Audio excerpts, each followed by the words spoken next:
Gracias. Buenas noches. Bueno, chicos, estábamos en el último tema que tiene que ver con representaciones sociales. Más que definir una representación social, lo bueno sería saber a qué apunta la idea de representación social, porque para Moscovici la representación social que importa es la de una idea nueva que prende en una sociedad. Eso es lo que más le importaba a él. Ahora, también se puede tomar en un terreno más amplio las representaciones sociales, las que ya hay sin eh, buscar el origen de cómo se formó aquello, sino la realidad de que aquello ya está formado. Entonces, esas representaciones sociales tienen que ver mucho con lo que a partir de ahí puede suceder.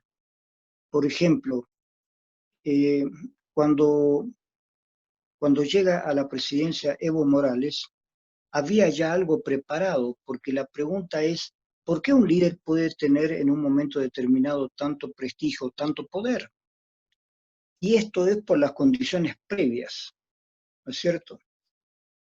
Si los líderes previos, si los presidentes previos de Bolivia hubieran hecho un buen trabajo con toda la población, eh, tal vez Evo Morales no hubiera tenido ningún impacto, pero da el caso, entre muchas otras cosas, que Evo Morales llega en un momento en que los gobiernos previos están desprestigiados, no han sabido llevar las cosas. Eh, Después de los militares, la UDP representó una sensación de progreso, de libertad, pero manejaron mal la economía, fue un desastre. Llegó a tener una de las inflaciones más altas del mundo y de la historia.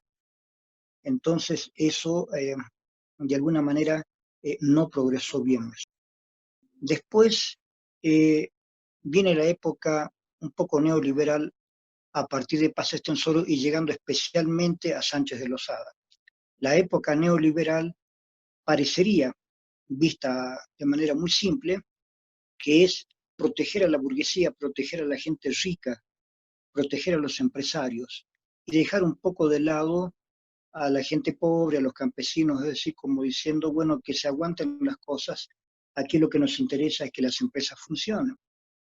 Entonces, si bien en el primer periodo de Sánchez de Lozada hubieran algunas cosas buenas, interesantes, en el segundo periodo de Sánchez de Lozada fue un desastre, porque Sánchez de Lozada fue dejando su presidencia en manos de otras personas.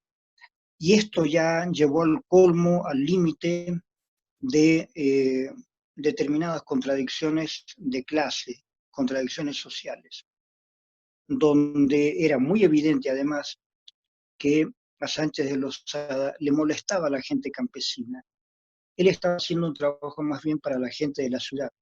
Y si era posible para la gente de la ciudad que además hubiera viajado al exterior, que supiera inglés, es decir, había que tener ciertas condiciones para formar parte del círculo privilegiado del presidente de Sánchez de Lozada. Entonces eso abrió otra vez una grieta. Los ricos, los poderosos, los empresarios, los que pueden vivir un cierto nivel de vida, después una clase media que vivía más o menos en cierta incertidumbre, y después una clase baja que tenía que contentarse con lo que se pudiera hacer. Los problemas de Bolivia son muy complejos desde hace muchos años, eh, pero hay una cuestión que viene desde la época de Banzer, que es la cocaína, eh, el hecho de hacer la cocaína en Bolivia. Durante la época de los militares y después durante la época de la democracia, por ciertos motivos, los que se habilitaron para poder eh, hacer negocios con esto fue la gente del Oriente, Beni y Santa Cruz. Y la cosa era un poco para preguntarse por qué si la coca se la saca de Cochabamba, se la hace como cocaína en Santa Cruz, en el Beni, y esa gente tiene más dinero, tiene más posibilidades, y la gente campesina de acá, que es la que produce la coca, no. Entonces eso quedó como algo, como una pregunta sin respuesta.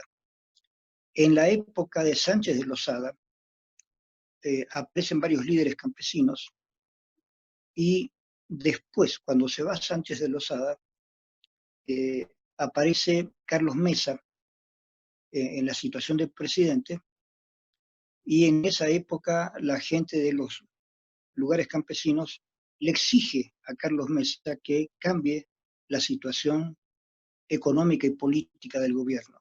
Pero Carlos Mesa no se anima y no quiere confrontar.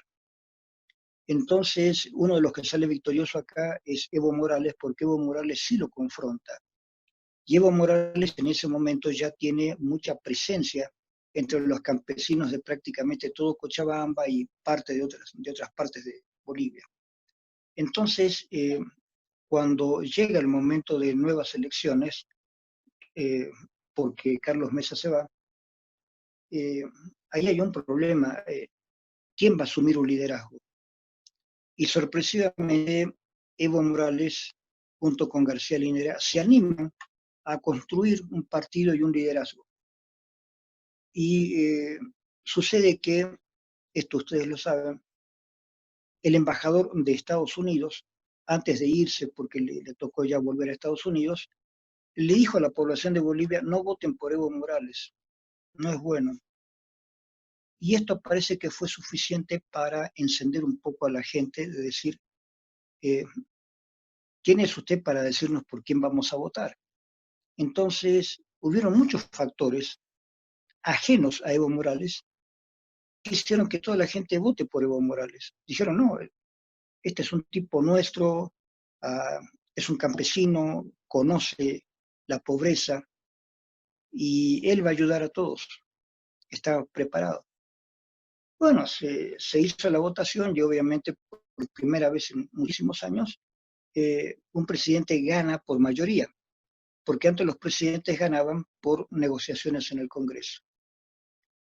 Eh, entonces, ¿qué hace Evo Morales? Sabe que tiene mucha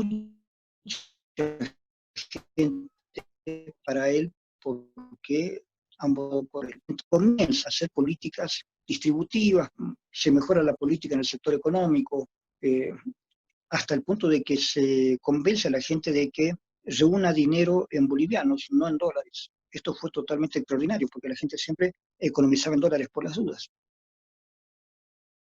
¿Y cuáles fueron los resortes que tocó el gobierno de Evo Morales para que mucha gente lo apoye? Los resortes están implícitos en lo que pasó antes, están implícitos en la historia de Bolivia.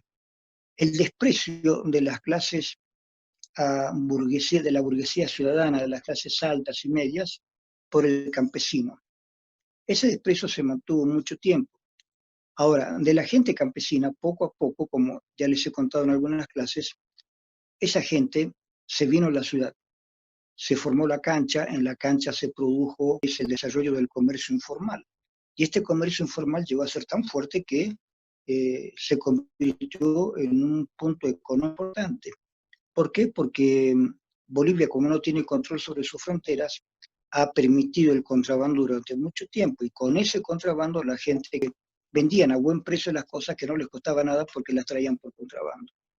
Ustedes saben que dos lugares donde se puede negociar bien con el contrabando son Cochabamba, que llega el contrabando desde el sur del país, y también desde La Paz, y la misma gente de La Paz, que tiene ahí cerca la frontera con Chile y con Perú.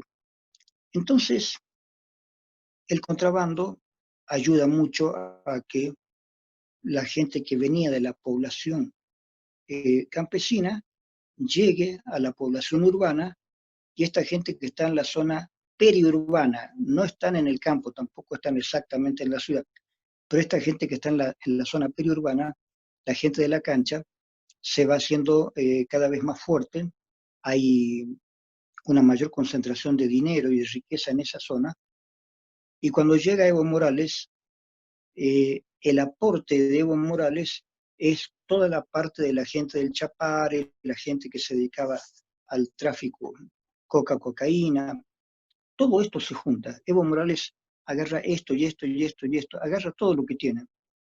Y además, por supuesto, un buen equipo económico, un buen equipo político.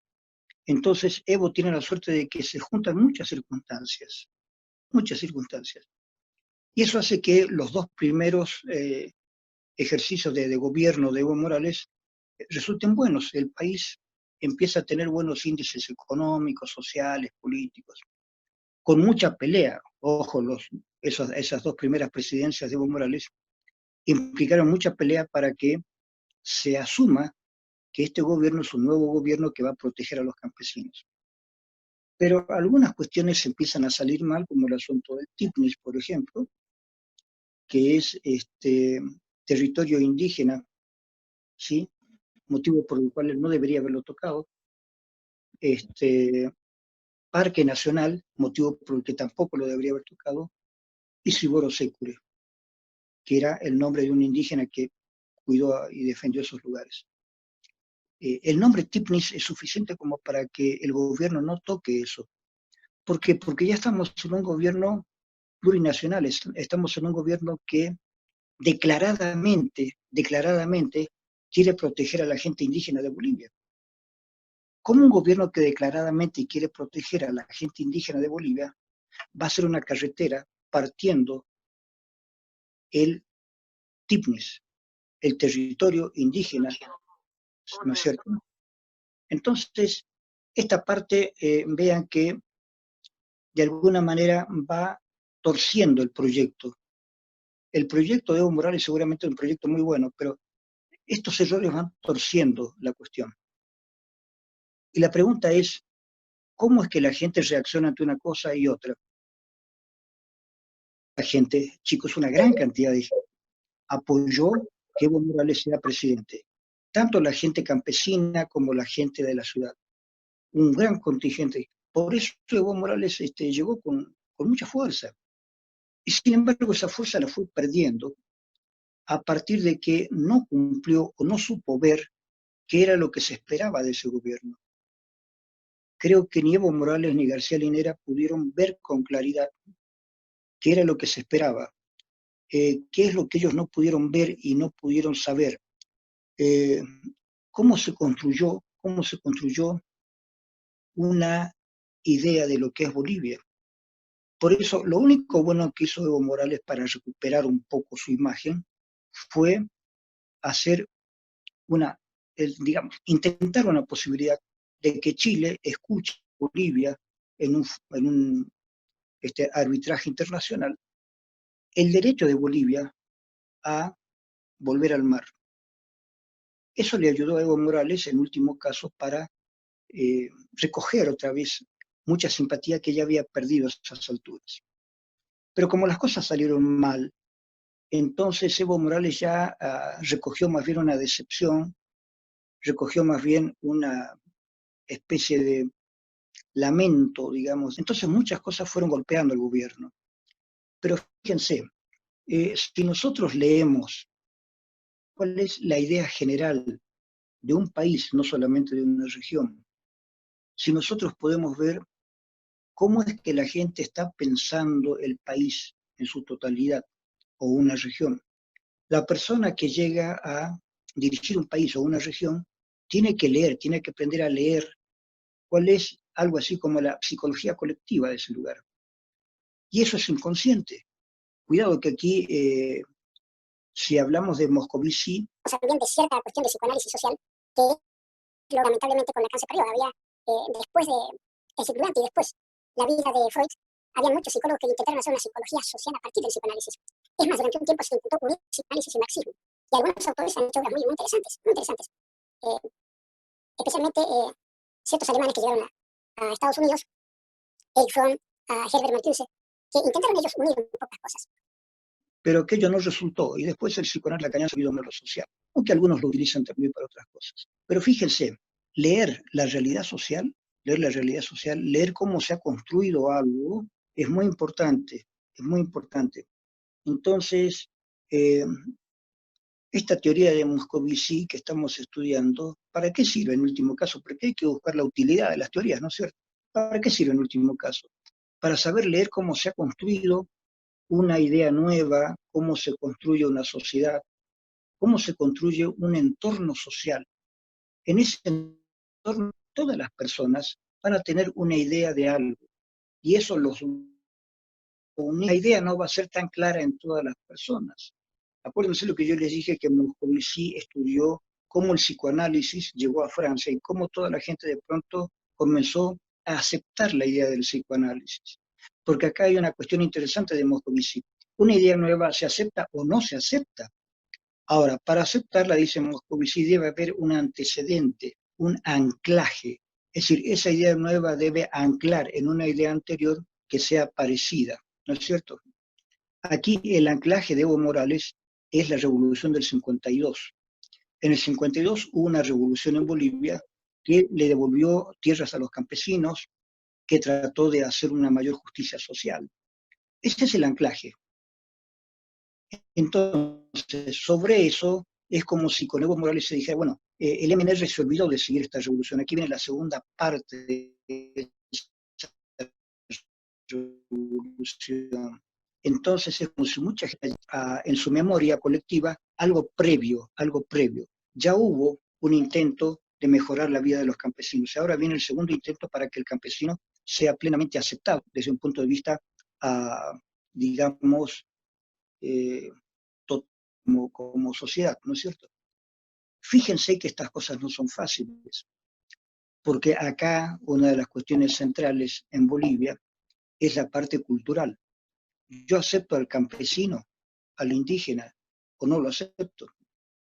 Es lo mismo ser boliviano, es lo mismo ser campesino, es lo mismo ser indígena, parece que no, porque Evo Morales siempre trató mal a los indígenas del Oriente.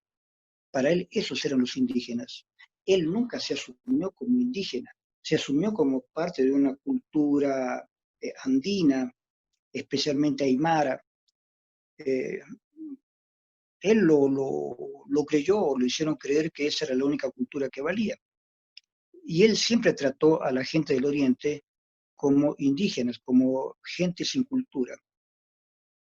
Es interesante ver esto, cómo dentro de un país pueden jugarse diferentes representaciones sociales, como para ver a dónde pertenece uno también.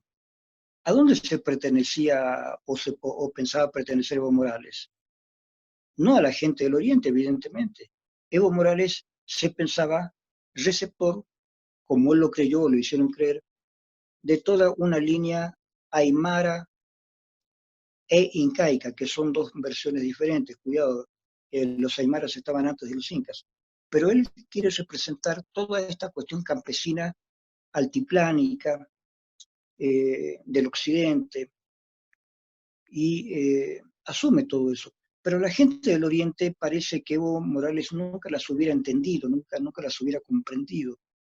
Eso le faltó. Él no estaba dentro de su recepción, de su moral, de su psiquismo de Evo Morales, entender a la gente del Oriente. Le costó mucho eso. Y cuando lo quiso hacer ya era tarde. Entonces, ¿cuál es la concepción que yo tengo de comunidad, de país? ¿No es cierto? No siempre una idea nueva puede establecerse en una comunidad si no hay algo previo en lo cual enlazar. Y les repito, ¿qué era lo previo? Lo previo era la Revolución del 52. Ahora, ¿qué se hizo? Escúcheme bien esto. ¿Qué se hizo? Se intentó, se lo convenció Morales, de hacer la segunda parte de esta revolución agraria, de la reforma agraria. Y se lo hizo en Oriente, toda la parte de Beni, Santa Cruz, en esas zonas, Pando, no hubo reforma agraria en el 52, no hubo. Y entonces se quedó en un lugar donde habían grandes feudos, y la gente del Oriente sufrió, muchos murieron, porque así es una historia que aquí en Occidente no se conoce muy bien, la historia del Oriente de Bolivia. Entonces, Evo Morales debería haber tomado esto también como parte de su gestión. Y en principio lo hizo, claro, la reforma agraria en el Oriente. Pero una vez que se hizo la reforma agraria, es decir, se le sacó tierras a los hacendados para darle a la gente pobre, campesina. Pero la idea original de aquellos que los asesoraban a Evo Morales era darle tierras, esas tierras, a los campesinos del oriente. Y Evo Morales, una vez que esas tierras estuvieron ya listas, mandó a la gente de Occidente, mandó gente aymara, gente quechua, a tomar esas tierras. Y muchos se enojaron con Evo, dijeron, no, estas tierras las hemos tomado para la gente del oriente. Esa gente del oriente que no tiene tierras, es para ellos. Esta es la reforma agraria de Oriente, la de Occidente ya se hizo. Entonces han habido muchas contradicciones, pero nosotros como psicólogos tenemos que ver que esas contradicciones tienen que ver esencialmente de cómo la gente piensa su identidad y la identidad de los otros.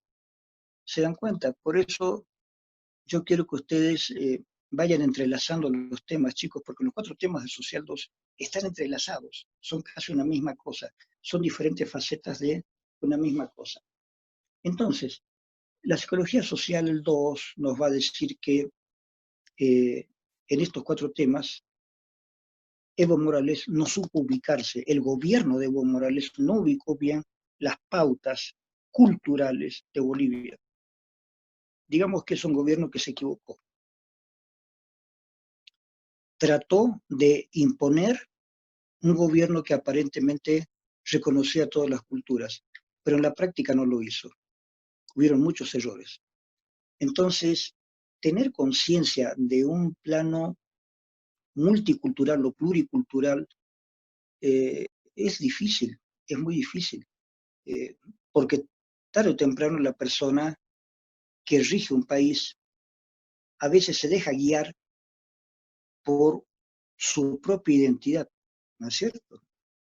Y ahí es donde entramos con problemas. Por lo tanto, para entender lo que pasa en Bolivia, son necesarios los 4 temas que yo les he dado, ¿sí? Especialmente, ¿cuál es la vida cotidiana diferente en diferentes partes de Bolivia? ¿Cuál es la vida cotidiana en el oriente o en occidente? ¿Cuál es la vida cotidiana del campesino o del comerciante o del empresario? ¿Cómo podemos amalgamar estas cosas? ¿Cómo podemos hacer que todo eso funcione para que Bolivia como país funcione? ¿Se dan cuenta? Les digo esto porque ya la Social 2, más que la Social 1, debe ir enfocándose en un sentido práctico. ¿Dónde vivimos en Bolivia? ¿Qué problemas hay? Esto y esto y esto. ¿Cómo lo podemos estudiar? Una de las formas con la psicología social.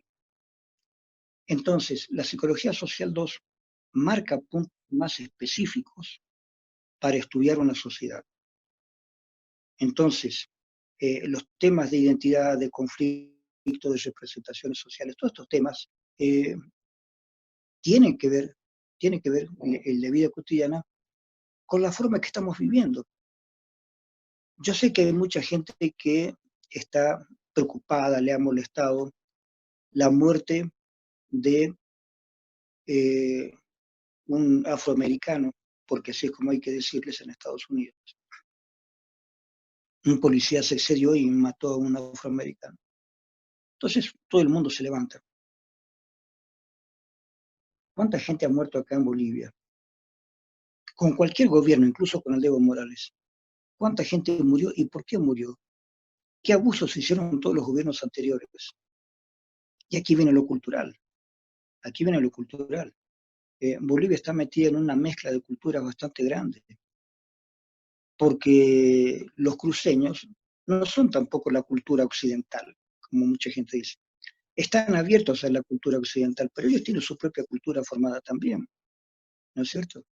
En La Paz, la cultura occidental también ha arraigado mucho con toda esta explosión de edificios que ha hecho de pronto una urbe de La Paz. ¿Y esa urbe qué implica? Implica nuevas costumbres, implica nuevos planteamientos sobre qué es lo que se piensa sobre ser campesino o citadino. Entonces Bolivia está en un proceso de cambio muy, muy fuerte, muy grande. Y y cuesta ubicarse, digamos. ¿Quién tiene más razón? ¿Qué hace un presidente para saber quién tiene más razón? Los campesinos del Chapare, los campesinos del Alto, la gente de Santa Cruz, la gente de Cochabamba, la gente de Potosí. ¿Quiénes con sus demandas tienen más importancia que otros? ¿Quiénes con sus demandas tienen más razón que otros? Entonces, todavía no está hecha, chicos, todavía no está hecha la construcción social de Bolivia como país. No está hecha una construcción social. Por lo tanto, no tenemos todos una imagen unida de lo que es Bolivia. ¿Se dan cuenta? En algunos países como en Argentina, en Uruguay o en Chile, se ha llegado a una concepción bastante unitaria de qué es lo que es el país, qué es Argentina, qué es Chile, qué es Uruguay. Esta gente lo tiene muy claro. Pero acá todavía no tenemos muy claro qué es Bolivia. Hay muchas contradicciones internas. No podemos tener nosotros una representación social de Bolivia como una representación bien estructurada, bien unificada. No la tenemos todavía. Y ese es un trabajo que hay que hacer, porque ese trabajo se puede hacer. Los psicólogos podemos aportar para construir una representación social de Bolivia que permita al mismo tiempo unir a la gente. Yo pensé que el gobierno de Evo Morales estaba en ese rumbo. Por eso a mí me gustó el gobierno de Evo Morales durante mucho tiempo. Pensé que iban en ese rumbo, de permitir una construcción social, una construcción psíquica de Bolivia como algo unitario, ¿no es cierto? Las representaciones sociales se pueden construir también. ¿Y cómo la construimos? Inteligentemente, tratando de ver qué sentido se mueve la población, qué necesidades tiene y hacia dónde podemos hacer converger con el de Bolivia. Pero no todos tenemos la misma representación social de Bolivia, ni a nivel étnico, ni a nivel social, ni económico, ni político, nada. Entonces, chicos, sobre esto hay que trabajar, sobre esto hay que trabajar. Me gustaría que en el trabajo que ustedes hagan, en los exámenes que podamos ver, ustedes o algunos de ustedes por lo menos se concentren en este problema. No tenemos una representación social unívoca de Bolivia. Bolivia para algunos es una cosa, para otros es otra. Todavía no hay la representación social. Parecía que sí, pero todavía no la hay. ¿Qué significa ser boliviano? ¿Qué significa ser boliviano para una persona del Chapar y para una persona de la ciudad de La Paz? No es lo mismo una identidad boliviana bien establecida y podemos evitar los conflictos. No los vamos a evitar totalmente. Hemos visto que los conflictos también pueden ser importantes y pueden ser necesarios. Pero llega un momento en que hay que parar un poco los conflictos y llevar al tema de la identidad para hacer crecer un país, hacer crecer una cultura. Así que estos temas que yo les he dado deberían servir, digamos así, como material de construcción para que nosotros podamos pensar Bolivia. Bueno, entonces, chicos, en las próximas clases que tengamos, ya vamos a hablar concretamente sobre trabajos prácticos y sobre el examen. Así que ojalá que consigan los textos y si no, vean por favor en internet porque hay mucha cosa sobre esto. Gracias, nos vemos en la próxima clase.